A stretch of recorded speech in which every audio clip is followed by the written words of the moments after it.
Welcome back to the channel. This is the second video in this series where we're looking at our Higherlands project and we're breaking it down from conception to its execution.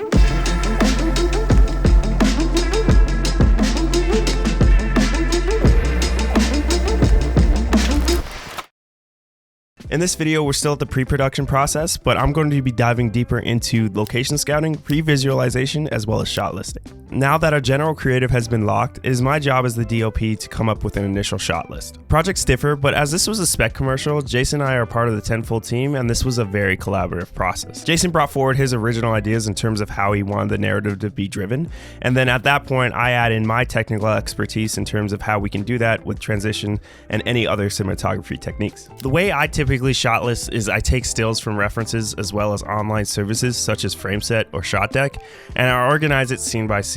Now, these shots aren't in sequential order or how the edit will play out, but we're looking at each location and what shots we're going to get there specifically. And the specific resource we use is called Milanote, and we like to use this is because it is a very easy place to throw out all your ideas and organize them in a neat fashion. So as you can see, our initial board is what we're looking at in terms of what Higherlands is, and then what they wanted in terms of creative, and then our references dropped in here. So this is a kind of collaborative process between the client as well as the director Jason, and then we're just looking at the references they want in terms of the feeling, and then adding our references in terms of video and feel. At this point, I asked Jason to write down all the information that he wanted to portray, and then he did this in the story plus shot list.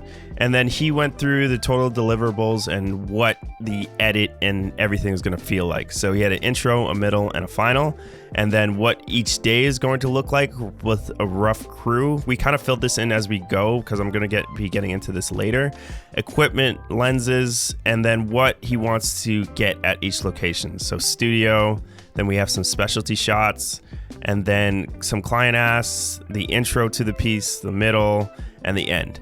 We're not going to be looking at this specifically, but this is just how our process worked. And from this information and then from the initial calls we had, I kind of made up my own visual shot list.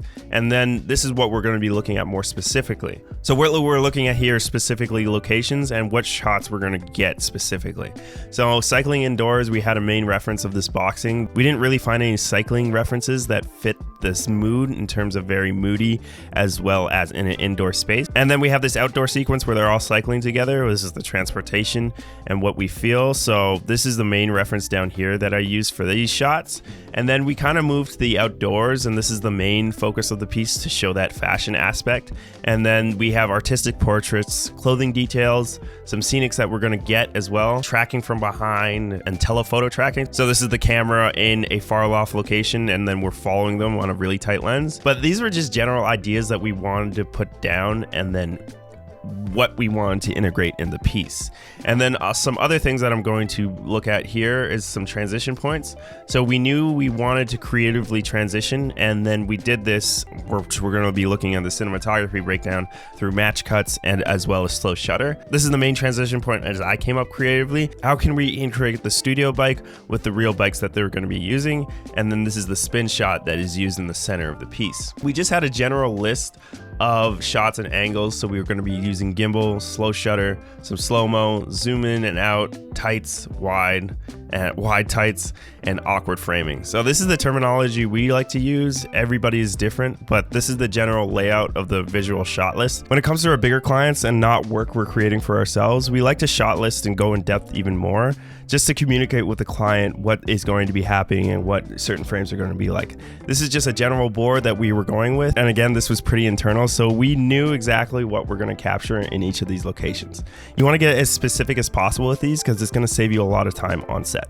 To me, as a DOP, this is one of the most important steps in the pre-production process, which is location scouting and pre-visualization, or previs. We've been integrating previses into our work a lot more, and it increases our output in terms of quality tenfold. That was lame. I'm never making a tenfold joke again.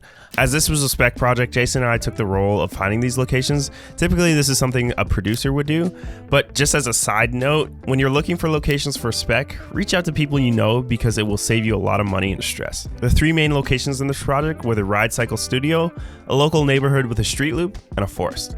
In addition to these 3 main locations, we also scouted out other locations that we thought would work, but they didn't work. And that's the whole point of the location scouting process, to see if you can make a location work, as well as seeing if that location is the best suited for your project. But here are 4 main things that I like to do in location scouts. I take pictures of the entire space. I check how many outlets I have available. Obviously, this is not applicable to some exterior locations.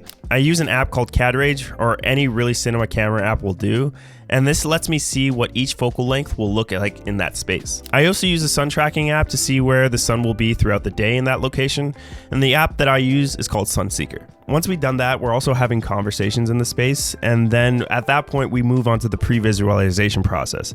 And this is mainly shooting your project before it even happens.